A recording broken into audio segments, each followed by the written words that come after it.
सिंदूर का सौदा और चुप्पी का सवाल। कांग्रेस प्रवक्ता पवन खेड़ा का पीएम मोदी और एस जयशंकर पर बड़ा हमला। दिल्ली में प्रेस कॉन्फ्रेंस के दौरान कांग्रेस प्रवक्ता पवन खेड़ा ने एक बार फिर मोदी सरकार और विदेश मंत्री एस जयशंकर पर तीखा हमला बोला। खेड़ा ने आरोप लगाया कि ऑपरेशन सिंदूर के दौरान पाकिस्तान को पहले से ही सर्जिकल स्ट्राइक की जानकारी दी गई थी। उन्होंने पूछा, क्या सरकार को आतंकियों पर इतना भरोसा था कि पहले ही बता दिया गया और उम्मीद की गई कि वे वहीं बैठकर इंतजार करेंगे। खेड़ा ने इस कार्यवाही को कूटनीति नहीं बल्कि मुखबरी बताया। उन्होंने कहा कि इसी वजह से हाफिज सईद और मसूद अजहर जैसे आतंकी बच निकले। सवाल उठाया गया कि मसूद अजहर को 2 बार क्यों छोड़ा गया। कांग्रेस ने जयशंकर का एक वीडियो भी जारी किया और दावा किया कि उनके बयान से अंतर्राष्ट्रीय स्तर पर भारत की छवि को नुकसान पहुंचा है। पवन खेड़ा ने कहा, पूरी दुनिया में हमारी हंसी उड़ रही है, लेकिन मोदी जी और जयशंकर जी चुप हैं। खेड़ा ने ट्रंप के उस बयान का भी जिक्र किया जिसमें ट्रंप ने दावा किया कि भारत पर दबाव डालकर उन्होंने युद्ध विराम करवाया था। उन्होंने सवाल उठाया कि क्या अमेरिका और चीन के सामने सरकार की चुप्पी किसी डर का संकेत है।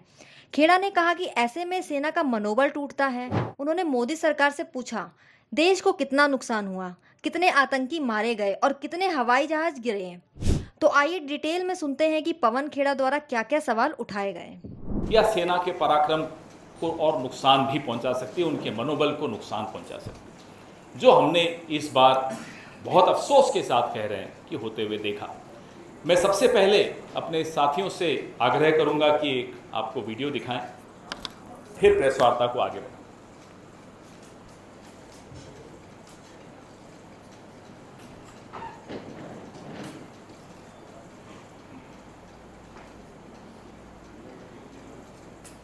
At the start of the operation, we have sent a message to Pakistan saying we are striking at terrorist infrastructure, we are not striking at the military, so the military has an option of standing out and not interfering in this process. They chose not to take that to their price. ये आपने देखा, हमारे नेता राहुल जी ने इस पे कुछ सवाल भी पूछे हैं, परसों पूछे, आज फिर कुछ सवाल पूछे।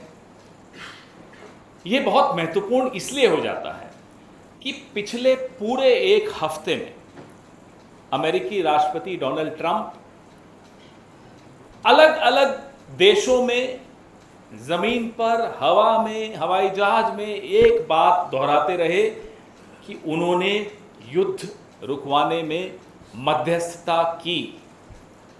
उन्होंने एक बहुत खौफनाक बात भी बोली कि उन्होंने भारत को व्यापार रोकने की धमकी देकर युद्ध रुकवाया। This is a very dangerous comment coming from the American President Donald Trump, that he threatened India, that he'll stop trade with India if the war doesn't stop. तो सिंदूर का सौदा होता रहा, प्रधानमंत्री चुप रहे। विदेश मंत्री के मुंह से एक शब्द नहीं निकल रहा, एक शब्द नहीं निकल रहा, दोनों के मुंह से नहीं निकल रहा। हमें नहीं मालूम कि ऐसी कौन सी सीक्रेट्स हैं, ऐसे कौन से रहस्य हैं मोदी जी के, जयशंकर जी के या भाजपा के और नेताओं के अमेरिका के पास, और मैं तो कहूंगा चीन के पास। न अमेरिका पे मुंह खुलता है, और चीन पर जब मुंह खुलता है तो सीधा क्लीन चिट देने के लिए खुलता है, और मुंह ही नहीं खुलता। कारण क्या है? आपके जो रहस्य उनके पास होंगे, हमें कोई मतलब नहीं उससे, लेकिन देश को नुकसान क्यों पहुंच रहा है?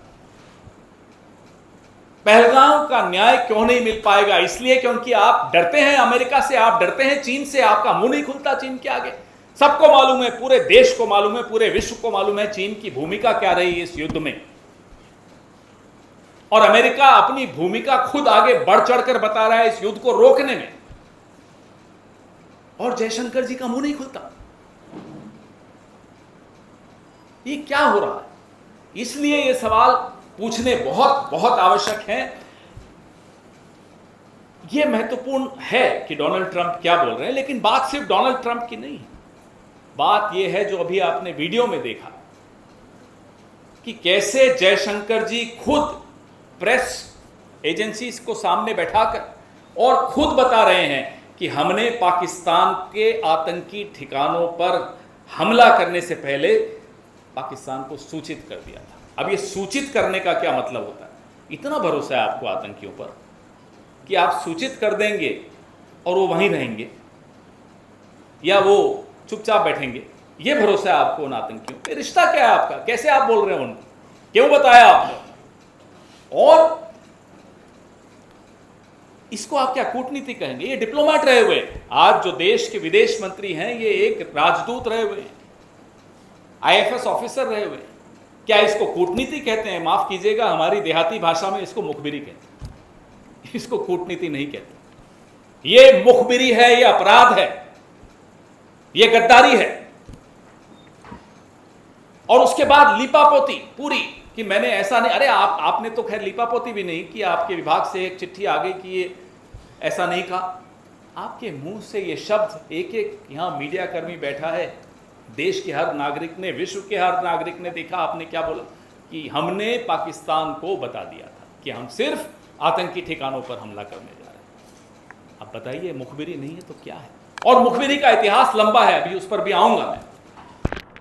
अब हम यह जानना चाहते हैं, क्या इसी मुखबिरी की वजह से अजहर मसूद जिंदा भाग गया? क्या इसी मुखबिरी की वजह से हाफिज सईद भाग गया? ये हुआ क्या? क्या देश को यह जानने का हक नहीं है कि आपने पहले ही सूचित करके अजहर मसूद को बचाया? ये वही अजहर मसूद है जिसको पहले भी बचाया गया था। कंधार में जब IC 814 को हम छुड़वाने गए थे, तब इसी अजहर मसूद को हम जाकर उनको सुपुर्द करके आए थे। ये दूसरी बार बचाने की साजिश क्यों हो रही? क्यों बचाया गया अजहर मसूद? कारण बताइए। ये जो बयान है विदेश मंत्री का बहुत संवेदनशील है। आतंकी ठिकाने, इस बयान के बाद पाकिस्तान ने उन ठिकानों का क्या किया होगा, खाली किए होंगे, नहीं किए होंगे, ये तो अजहर मसूद जिंदा है उसी से मालूम पड़ जाता है। और कितने आतंकी जिंदा बच के भाग गए होंगे, ये चिंता और ये सवाल हम सबके मन में है। We are right in being concerned and being worried about the future, the safety of our country. If we have forewarned Pakistan, then obviously most of the terrorists like Azhar Masood, like Hafiz Saeed would have escaped. Why did we allow that? That's a question, that's a concern which every single Indian faces today. And the minister and the prime minister must open their mouth and come out clean. अब कल खबर आई कि ISI के लिए काम करने वाले कुछ लोग, कुछ जासूस पकड़े गए। पहले भी खबर आई थी, DRDO का एक प्रदीप कुरुलकर संघ से बड़ा जुड़ा हुआ था, राष्ट्रीय स्वयंसेवक संघ से, पाकिस्तान को कुछ सूचनाएं गोपनीय देता था। क्या हुआ उसका? आपने उसके बाद सुना, हमने प्रेस वार्ताएं की, बार बार उस मुद्दे को उठाया। क्या हुई? लिपापोती हुई? हो क्या रहा है प्रदीप कुरुलकर का? तो आप बीच में कोई खबर आती है कि भाई ISI के लिए कोई ध्रुव सक्सेना काम करते हुए पकड़ा गया भारतीय जनता पार्टी का। फिर आता है प्रदीप कुरुलकर, DRDO के साइंटिस्ट हैं, संघ से बड़े जुड़े हुए हैं, पूरा दूसरी तीसरी पीढ़ी संघ के साथ जुड़ी हुई है। क्या हुआ उनका? ये है क्या? ये क्या मुखबिरी का इतिहास है? ये क्या रिश्ता है आपका पाकिस्तान के साथ? ये हमें जानना जरूरी है, देश को जानना जरूरी है, क्योंकि आज आप तमाम संस्थाओं पे कब्जा किए बैठे हैं, इसलिए ये जानना जरूरी है। नरेंद्र मोदी जी जब मुख्यमंत्री थे गुजरात के, तो एक लाइन बड़ी अच्छी बोलते, जो आज के लिए बिल्कुल उपयुक्त है, कि समस्या बॉर्डर पे नहीं है, समस्या दिल्ली में है। उसी समस्या के बारे में आज हम आपसे चर्चा कर रहे हैं कि ये समस्या दिल्ली में है, जो पाकिस्तान को पहले ही सूचित कर देती है कि पाकिस्तान हम आ रहे हैं, थोड़ा देख लेना। दूसरा वीडियो चलाइए। हम पर बड़ा बोला जाता है कि अरे राहुल जी का बयान पाकिस्तान के टीवी पे चल रहा है, हमारी सहयोगी सुप्रिया जी के लिए आया पाकिस्तान चला रहा है, मेरे लिए आया पाकिस्तान के टीवी पे चल रहा है। अब मैं बताता हूँ पाकिस्तान के टीवी पे क्या चल रहा है। कि हम मजबूर हैं, हमने ये करना है, बस की बात नहीं है, हमारे इरादे तो उज्जैन के नहीं। हाँ, मिलिट्री के आपके निशाने नहीं बनाएंगे। हम टेररिस्ट के 4-5 ठिकाने हैं, वहाँ एक एक ठा कर देंगे। हाँ, अब आँख हमारे के निकाल दो जी बताने का तो यही तो हाँ, तो यही तनकीद की जा रही है कि आपने तो अलर्ट कर दिया भाई। तो लाया फिर वहाँ से लगे, फिर था वहाँ हाँ, बच्चे तो उनको निकाल के फिर भी कुछ रह गए, फिर भी मारेंगे सिविलियंस मारेंगे। तो इनका ये कहना है कि हमने तो आपको बता दिया हम आ रहे हैं, और आप तो यार अगर सजा देनी थी तो ये ऐसे करते हैं। तो सब ये तो पहले दिन से ये फ्रेम थे ये सब एक ड्रामा था। ये अवाम को गुमराह कर रहे थे, अपनी अवाम को, और हमारे साथ जंग नहीं करना चाहते थे। अवाम को कह रहे थे हम इंतकाम करेंगे, हम जंग करेंगे, हम तो सबक सिखाएंगे। की सबक है तुझे रुपया क्या करोगे, ऐसे आ रहे हो आजा तो एक ही गल यही की है ना जी। ये आप देख रहे हैं जयशंकर जी के चर्चे पाकिस्तान में टीवी पर चल रहे हैं और हंसी उड़ाई जा रही है हमारे मुल्क की। क्या बर्दाश्त करेंगे हम और आप? इस तरह से हमारे देश की 75 साल का एक बहुत, मैं कहूंगा, समृद्ध हमारी एक परंपराएं रही हैं, कन्वेंशंस रही हैं, एक रूल ऑफ लॉ है, डिप्लोमेसी है, सिद्धांतों पर हमारा देश चलता है। हम खुद कभी युद्ध नहीं करते, बिल्कुल सही बात है। हम सिर्फ रिटेलिएशन करते हैं, अपने इंटरेस्ट का प्रोटेक्शन करते हैं, हम अपने हितों की रक्षा करते हैं। और उसके बाद जयशंकर इस तरह का बयान दें जो पाकिस्तान में और पूरे देश में, पूरे विश्व में हमारी हंसी उड़ रही है। इसलिए राहुल गांधी बार बार कह रहे हैं कि आप जवाब दीजिए इस फोरवार्निंग से। ये जो आपने पहले ही पाकिस्तान को बता दिया, इससे देश को क्या नुकसान हुआ, यह हमारा लिए जानना बहुत जरूरी है। देश के कितने हवाई जहाज गिरे, देश को क्या नुकसान हुआ और कितने आतंकी बच के भाग गए, ये जानना हम सब के लिए बहुत जरूरी है। आप देश हित के मुद्दों पर ओछी राजनीति करते रहे जो पिछले 2-3 दिन से हो रही है, और आप सोचे कि विपक्ष चुप रहेगा। आप सोचे कि विपक्ष इतने जो संवेदनशील सवाल हैं, जो देश की गोपनीयता और सुरक्षा से जुड़े हुए हैं, देश के लॉन्ग टर्म इंटरेस्ट से जुड़े हुए हैं, देश के हितों से जुड़े हुए हैं, उस पर हम सवाल नहीं पूछेंगे तो आने वाली पीढ़ी हमको जवाब मांगेगी हमसे कि आप विपक्ष में थे, आप क्यों नहीं बोले। आपका तो जो करेगी आने वाली पीढ़ी वो आप देख ही लेंगे। हम ये सवाल पूछेंगे, आप हमारा मुंह नहीं बंद कर सकते। और अगर हम नहीं पूछेंगे तो पहलगाम, पुलवामा, इस तरह की घटनाएं होती रहेंगी, क्योंकि आप तो नाकारा निकले। इस तरह के काम करते हैं आप लोग। ये कांड है, काम नहीं है। और ये कोई आज की बात नहीं है। मैं थोड़ा इतिहास में जरूर जाऊंगा, बहुत महत्वपूर्ण अध्याय है इतिहास का। मोरारजी देसाई, जनसंघ, जनता पार्टी सब मिलकर एक प्रधानमंत्री बनाया, मोरारजी देसाई।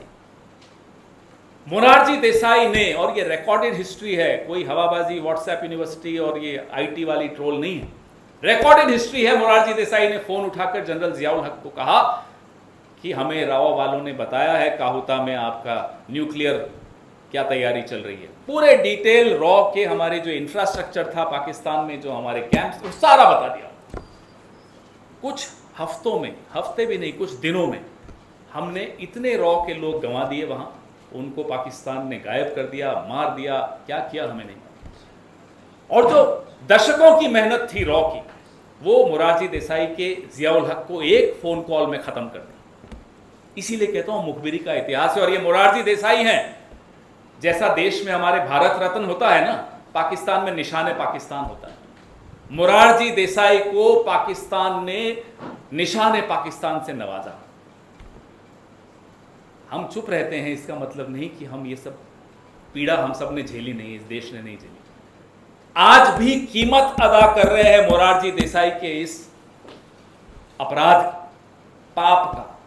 ये पाप की श्रेणी में आता है जो मोरारजी देसाई ने किया, और ये पाप की श्रेणी में आता है जो एस जयशंकर ने किया, और ये पाप की श्रेणी में आता है जो प्रधानमंत्री की चुप्पी है, जो जयशंकर की चुप्पी है चीन और अमेरिका को लेकर। इससे बड़ा पाप इस देश में किसी सरकार ने, किसी विदेश मंत्री ने, किसी प्रधानमंत्री ने नहीं किया, जो मोरारजी देसाई ने किया, जो नरेंद्र मोदी ने किया, और जो एस जयशंकर अभी कर रहे हैं इस देश के साथ।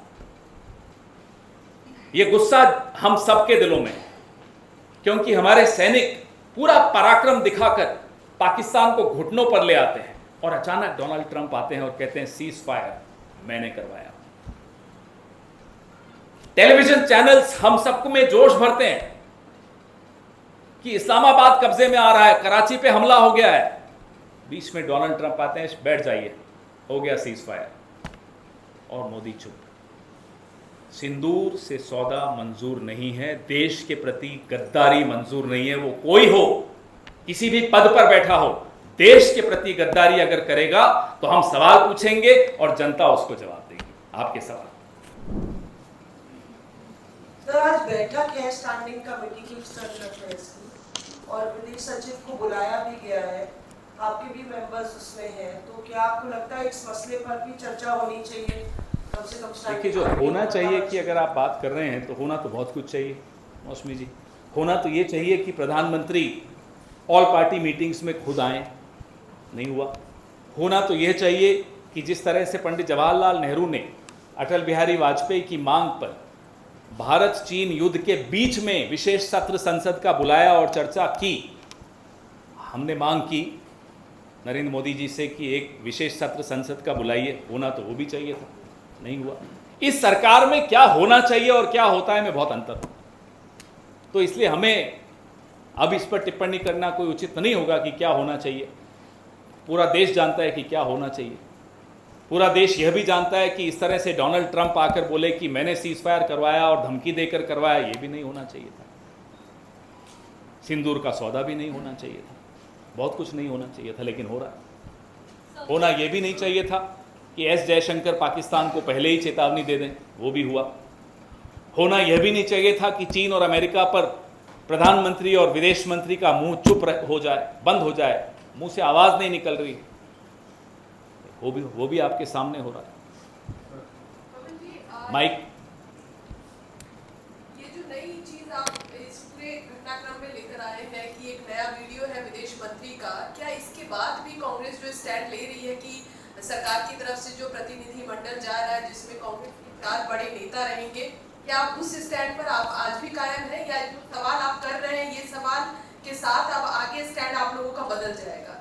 उस स्टैंड के विषय में, उस निर्णय के विषय में आज मेरे वरिष्ठ सहयोगी जयराम रमेश जी ने आप सबसे बात की है, तो अब उसके बाद उस पर कुछ और कहना ज़रूरी नहीं है। देश के लिए जो उचित है कांग्रेस पार्टी वो हमेशा करती है, अभी भी करेगी।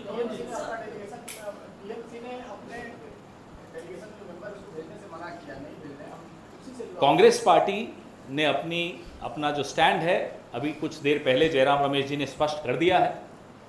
इस विषय में और कोई टिप्पणी करना आवश्यक नहीं। एक विदेश मंत्री के बयान को लेकर विदेश मंत्रालय की तरफ से पहले ही सफाई आई है। उन्होंने कहा है कि भ्रामक तरीके से तथ्य को गलत तरीके आपने शब्द सुने? नहीं सर, उसमें एक चीज उन्होंने ये कही है, उसमें ये कहा है कि विदेश मंत्री का जो बयान है वो उसके बाद जब ये ऑपरेशन सिंदूर हो गया और ये कहा गया कि किसी सैन्य ठिकाने को निशाना नहीं बनाया गया, ये जानकारी एट द स्टार्ट का हिंदी अनुवाद कोई और कर ले, मैंने तो करके देख लिया, कईयों से करवाया जिनको हिंदी और इंग्लिश दोनों आती है, मुझे भी थोड़ी बहुत आती है दोनों भाषाएं। एट द स्टार्ट का मतलब आप मुझे समझाइए। At the start Raman ji आप बता दीजिए, कोई तो बताओ, आप तो हिंदी भी अच्छी जानते हैं सब। एट द स्टार्ट का मतलब क्या होता? हमें मूर्ख बनाते हो, देश को मूर्ख बनाते हो, खुद बोलते हो और उसका नतीजा भी सबको दिखता है, तो अब जब विपक्ष सवाल पूछ रहा है तो हमें अंग्रेजी हिंदी सिखाने लगे हो, ये क्या मतलब है? हमें अभी कोई पूछ रहा था कि भाई डोनाल्ड ट्रंप तो दोस्त हैं मोदी जी के, 6 महीने हो गए राष्ट्रपति बने हुए, भारत में अमेरिका का कोई राजदूत नहीं बना। हमने कहा है ना, जयशंकर जी बैठे तो हैं जी। Mic. This is a question related to, BJP has again racked up this issue of Congress office in Turkey. So if once that, another thing is, the moment Rahul Gandhi issued this statement, basically about this external affairs minister S. Jaishankar saying this, we informed Pakistan at the start of this war and all. So moments after it, PIB issued a fact check that terming it a fake basically. They said it's a fake. So are they saying that Mr. Jaishankar is fake? That we don't have an EAM called Jaishankar? When you can see what he said to ANI, PTI, a lot of agencies were there when he said that. Everybody heard that. There was a transcript of what he said which was released. Everything is fake? Well, we are happy to believe and agree with them that, well, it's a fake EAM who can't protect and uphold the interests of our country. Can't be a real EAM, External Affairs Minister. Tall giants have occupied this position in this country.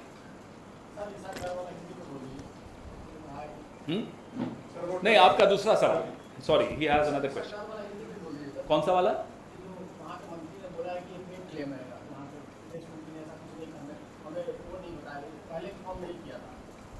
नहीं, पहले इनका जवाब दूं, फिर आप सवाल पूछिएगा। So,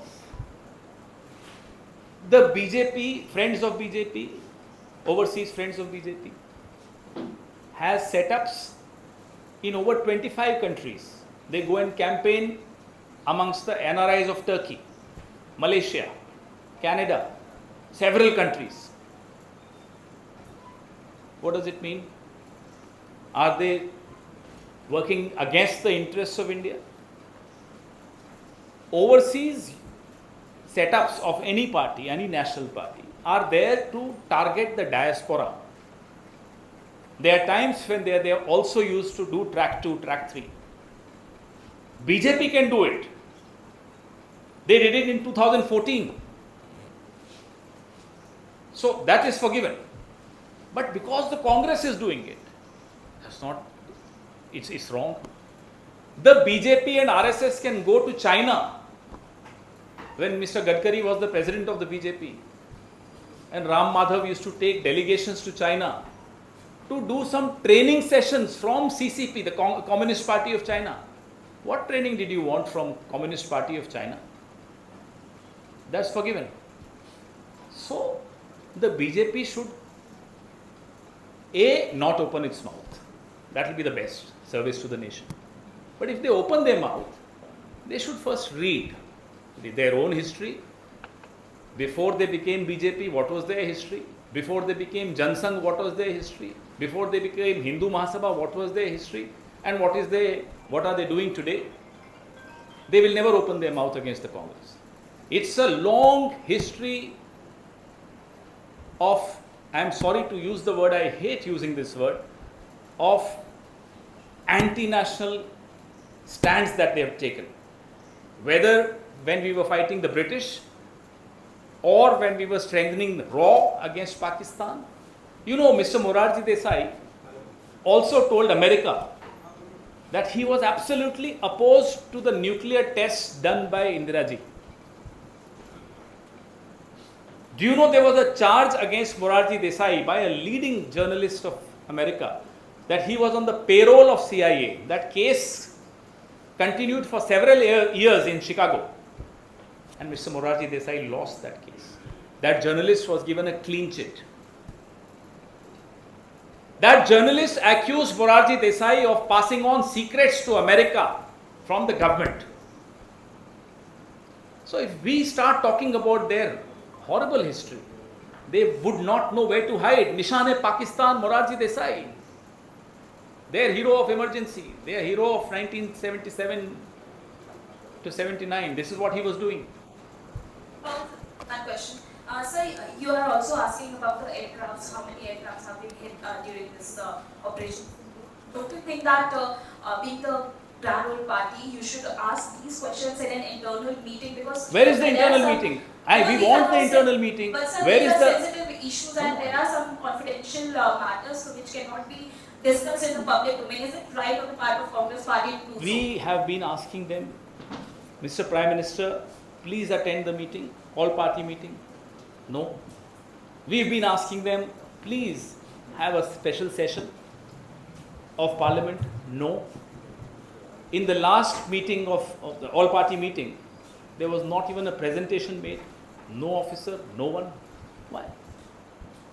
As a party, now that there is cessation of the conflict, the country needs to have these answers, because we would not have asked this question had Mr. Jaishankar not made this criminal comment that he had forewarned Pakistan.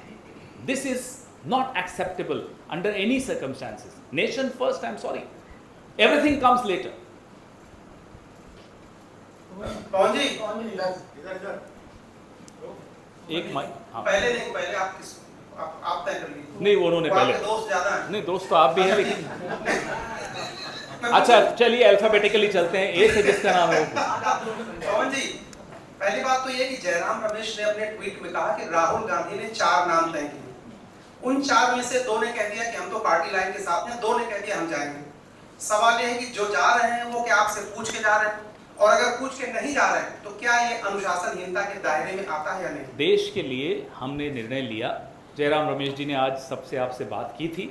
अब इस विषय में, और सरकार तो विवाद पैदा करना चाहती है हर जगह, मुझे नहीं लगता कि एक जिम्मेदार राजनीतिक दल की हैसियत से हम इसको विवाद बनाएं। सरकार की जो मंशा है वो करती रहे, विवाद बनाती रहे। मुझे लगता है कि इस विषय में और कोई सवाल अब बचा नहीं। सर, मेरा सवाल है कि जो पीसी जिस मुद्दे पे हो रही है, जो पाकिस्तान के मंत्री हैं इरशाद डार साहब, उनका कहना है कि हमें तो उन्होंने सूचित किया नहीं, हमारे पास कोई जानकारी नहीं, किसको उन्होंने जानकारी दी थी हम आप पर अटैक करने वाले हैं, इसका क्या मतलब निकाला? अब पाकिस्तान इन्हें क्लीन चिट दे रहा है और अब ये पाकिस्तान की क्लीन चिट पे निर्भर होंगे, देख लीजिएगा।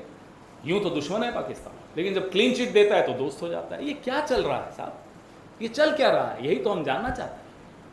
पाकिस्तान के चैनल्स पे जरा कांग्रेस के किसी लीडर का नाम आ जाए तो उछल कूद पूरे आपके यहाँ शाम को प्राइम टाइम पे सब उछल रहे होते हैं। हंसो मत, उछल ही रहे होते हैं सब। देखिए पाकिस्तान के टीवी पर कांग्रेस के नेताओं का बयान, अब देखिए पाकिस्तान के टीवी पर एस जयशंकर का बयान। उछलेंगे आज टीवी पर, होगा प्राइम टाइम डिबेट, बताइए। Mic Sir, Justice Tharoor told that openly that Rashtra is the first, nation is the first. For all of us it is. For all of us it is. I think this issue is closed now. Let's not revisit the issue.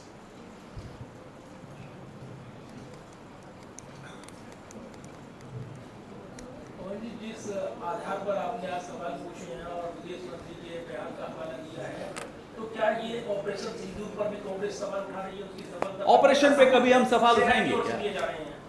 सेना ने जितनी बहादुरी से काम किया, पाकिस्तान घुटनों पर आ गया। लेकिन जो यहां हमारा राजनीतिक नेतृत्व बैठा है, वो माफ कीजिएगा, डोनाल्ड ट्रंप के आगे घुटनों पर है, चीन के आगे घुटनों पर है। ये बर्दाश्त नहीं होगा। सेना का मनोबल मत गिराइए। ये हम बार बार जयशंकर से भी कहते हैं, बार बार नरेंद्र मोदी जी से भी कहते हैं। सर, अभी आपने पूछा, आपने कहा था कि राहुल गांधी जी ने भी कहा कि हमारे कितने एयरक्राफ्ट गिरे हैं, देश को कितना नुकसान पहुंचा है बॉर्डर पर, जो भी अभी लड़ाई हुई थी पहलगाम की, जो भी एयर स्ट्राइक हुई थी। लेकिन अभी कुछ प्रतिनिधि जा रहे हैं बाहर, ऑपरेशन सिंदूर की सफलता को बताएंगे, तो इसमें आप ना केवल ऑपरेशन सिंदूर की सफलता को बताएंगे, पाकिस्तान को एक्सपोज करना आवश्यक है। पाकिस्तान को विश्व समुदाय के सामने 26/11 के बाद जिस तरह से हमने डिप्लोमेटिक इनिशिएटिव्स लिए थे, पूरे विश्व के सामने पाकिस्तान को अलग थलग कर दिया था। FATF में भी पाकिस्तान को शामिल किया गया था। ये मनमोहन सिंह जी की सूझबूझ उस वक्त सबने देखी।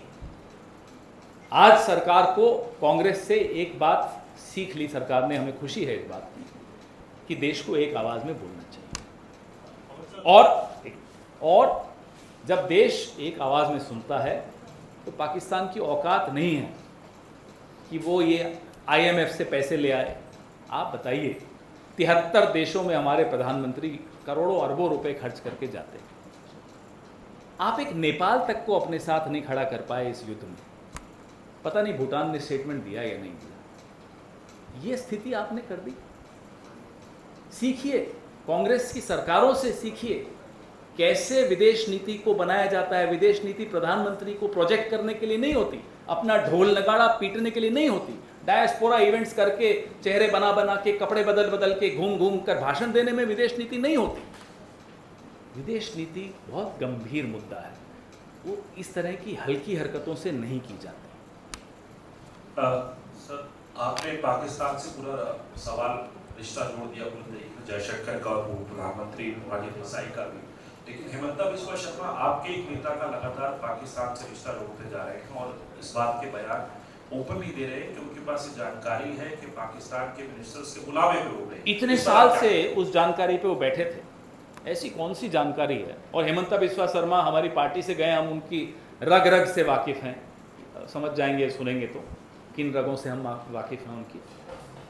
उस आदमी में इतना सब्र नहीं होगा कि उसके पास कोई सूचना है तो वो इतने दिन सालों तक बैठा रहेगा उसको। ये सब हेमंता बिस्वा शर्मा अच्छी तरह समझता है कि हमारे पास उनके विषय में क्या क्या है, और जिस दिन वो चुनाव हारेंगे, तिहाड़ या गुवाहाटी की कौन सी जेल है हमें नहीं मालूम, एक जेल में वो हमें भी भेजना चाह रहे थे, हो सकता है उसमें हो, किसी न किसी जेल में ही उनको अब अपना समय बिताना पड़ेगा, जिस तरह की हरकतें उन्होंने की हैं जब से वो मुख्यमंत्री बने। गौरव गोगोई के विषय में इस तरह की टिप्पणी करना और बार बार एक ही टिप्पणी को दोहराने से वो बात सच नहीं हो जाती। वो भाजपा में जब से गए हैं उनको लगता है कि भाई मूल मंत्र जो मोदी जी का है वो मैं भी ले लूं, कि झूठ को बार बार दोहराओ, ऊंची ऊंची आवाज में दोहराओ, वो सच हो जाएगा ना। मोदी जी का झूठ चलता है। अब जब मोदी जी का ही झूठ चलना बंद हो गया तो ये हेमंता बिस्वा शर्मा तो बहुत पुअर फोटोकॉपी है उनकी। जी एस जयशंकर के बयान को तमाम लोगों ने कहा कि यह देशद्रोह के तरीके से, वही भाजपा नेता उनका बयान का बचाव करते हुए यह कहते हैं कि शेर जब भी मारता है समय और तारीख बता के मारता है। बताओ, आपकी हंसी में ही जवाब आ गया सब, या आपको खुद हंसी आ रही है? अब अगर जयशंकर से शेर है फिर हो सकता है भी डोनाल्ड ट्रंप बब्बर शेर होगा जिससे आगे डर गया वो। क्यों डरते हो जयशंकर जी? जयशंकर जी ने एक और बड़ा मजेदार बयान दिया कि चीन तो हमसे बड़ी अर्थव्यवस्था है, अब क्या मैं उनसे लड़ूं? ये उनका बयान था या नहीं? आपने याद है आपको? तो प्रधानमंत्री क्लीन चिट देते हैं चीन को। जयशंकर कहते हैं चीन हमसे बड़ा है, हम तो नहीं लड़ सकते। अरे 7वां बेड़ा जिस देश ने भेजा था वो भी हमसे बड़ा था, अमेरिका। और 1971 में भारत इतना समृद्ध नहीं था जितना आज है, जितना इस सदी में हुआ है। तब भी हमारे में इतनी ताकत थी कि हमने अमेरिका की भी बात अनसुनी की और अपना काम हासिल किया। जयशंकर जी को कहिए जरा पढ़ लें, तब भी शायद ये सर्विस में रहे होंगे। क्या माहौल बना, अपने आप को शेर खिलाने की बड़ी सबकी बीमारी लग गई है। मोदी जी देखो, मैं मगरमच्छ पकड़ लिया बचपन में, और अभी डोनाल्ड ट्रंप के आगे मुंह नहीं खुलता। अरे जो बचपन में मगरमच्छ पकड़ा था तो अभी डोनाल्ड ट्रंप से तो कुछ जवाब तो दे दो। ये अपने बारे में भ्रांतियां फैलाने का बड़ा शौक होता है। ये सब हिंदी पिक्चरें देख देख कर शायद बड़े हुए हैं। Sir, Ashoka University Associate Professor Ali Khan Mahmoodabad has been arrested by the Haryana police. 2 FIRs have been slapped on him. He's approached the Supreme Court. Congress President Mr. Kharge is also pleaded. He in fact pointed out in a social media post about the hypocrisy of what's the optics and what's being applied on the ground. Would you want to react on that? Of course we completely stand by anybody who shows the mirror to the government. It's not anti-national to show the mirror to the government, whichever the government is, whichever party is the ruling party. Ali Khan Mahmoodabad is the grandson of Jagat Mehta. Jagat Mehta was the foreign secretary of when Mr. Atal Bihari Vajpayee was the foreign minister between 76 and 79. We've all known the family. His father's side rejected the idea of Pakistan and shifted to India. Raja Mahmoodabad, his father Suleiman ji, was an MLA in Uttar Pradesh for several terms. Ali is an academic, he's a historian, and we all read him. And he's a brilliant academic, there's no doubt about it. What he's questioned the government is on the double standards. On the one hand, your leaders go around town seeing the name boards of shops. There should not be a Muslim name. Remove all the boards. Have names. There are lynchings. There is an economic boycott being asked for of Muslim traders. On the other hand, then you show Colonel Sophia Qureshi. Colonel Sophia Qureshi is the normal in this country. It's not something for BJP, it may be something rare. This is this country's DNA. But the BJP's DNA is what Mr. Ali Khan Mahmoodabad exposed, and exposed very wisely. Nothing wrong in what he did. We've all been exposing the government, we've all been questioning the government on these double standards. When the Prime Minister says कि कपड़े देख के पहचान लेते हैं, and their own minister, the kind of remarks he made on Colonel Sophia Qureshi, that's the real BJP for you.